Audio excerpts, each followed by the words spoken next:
பிஸ்மில்லாஹிர்ரஹ்மானிர்ரஹீம். மாநபிக்காக மழை பொழிதல். ஜல்ஹூமா இப்னு உர்பிதா கூறுகிறார், கடும் பஞ்ச காலத்தில் நான் மக்கா சென்றேன். கணவாய்கள் வறண்டுவிட்டன, பிள்ளை குட்டிகள் வாடுகின்றனர். வாருங்கள், மழை வேண்டி பிரார்த்தனை செய்யுங்கள் என்று குறைஷியர்கள் அபூதாலிபிடம் கூறினர். அவர் வெளியேறி வந்தார். அவருடன் மேகம் மறைக்காத சூரியனின் பிரகாசமுடைய ஒரு சிறுவரும் இருந்தார். மேலும் சிறுவர்கள் பலர் அபூதாலிபை சுற்றிலும் இருந்தனர். அபூதாலிப் அச்சிறுவரை தூக்கி அவரின் முதுகை சேர்த்து வைத்து பிரார்த்தித்தார்.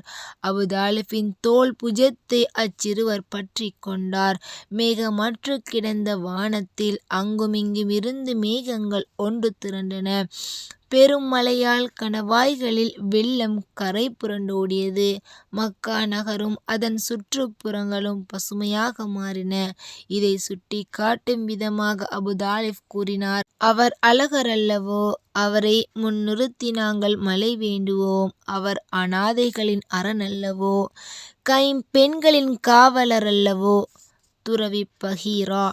நபி ஸல்லல்லாஹு அலைஹி வஸல்லம் அவர்களுக்கு 12 வயதாகும் போது அபூதாலிப் வியாபாரத்திற்காக ஷாம் தேசம் சென்றார்.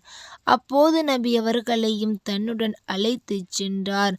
அவர்கள் ஷாம் நாட்டின் புஸ்ரா நகரை வந்தடைந்தனர். அங்கு பஹீரா என்ற பிரபலமான துறவி ஒருவர் இருந்தார். அவரது பெயர் ஜர்ஜீஸ் என்று சொல்லப்படுகிறது. அவர் எங்கும் வெளியில் செல்ல மாட்டார். எனினும் இந்த வியாபார கூட்டம் புஸ்ரா சென்றதும் அவரை சந்திக்க வந்தார். வணிக கூட்டத்தை பிளந்து கொண்டு வந்த சிறுவனான நபி ஸல்லல்லாஹு அலைஹி வஸல்லம் அவர்களின் கரத்தை பற்றி கொண்டு, இதோ உலகத்தாரின் தலைவர், இதோ உலகத்தாரின் இறைவனுடைய தூதர், இவரை அல்லாஹ் அகிலத்தாருக்கு அருட்கொடையாக அனுப்புவான் என்று கூறினார். அவரிடம் அபூதாலிபும் குறைஷி பெரியவர்களும் இது பற்றி உமக்கு தெரியும் என வினவினர். அவர், நீங்கள் கணவாய் வழியாக வந்தபோது கற்களும் மரங்களும் சிரம் பணிந்தன. அவை இறை தூதர்களுக்கே தவிர வேறு எவருக்கும் சிரம் பணிய மாட்டா.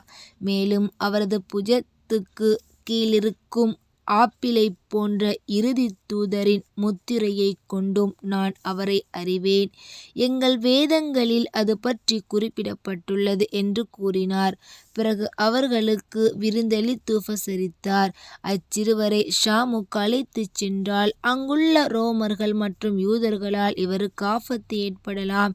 எனவே இவரை இங்கிருந்தே மக்கா திரும்பி அனுப்பி விடுங்கள் என்று பஹீரா அபூதாலிபிடம் கூறினார்.